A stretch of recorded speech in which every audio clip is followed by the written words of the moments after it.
Welcome. Today, we'll guide you through how to use the OpenAI API with ChatGPT. Whether you're a developer, student, or tech enthusiast, this is your easy roadmap to start integrating AI into your projects. The OpenAI API allows you to access powerful language models like ChatGPT to create applications that can understand and generate human-like text.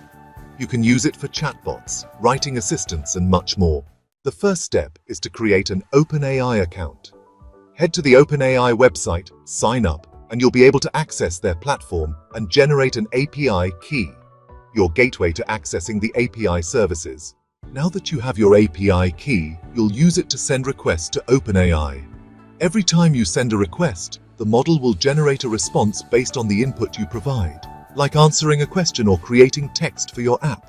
With access to the OpenAI API, you're not just limited to one programming language. You can integrate this API with Python, JavaScript, Ruby, or even use it directly in no-code platforms. And there you have it, a quick introduction to using the OpenAI API with ChatGPT.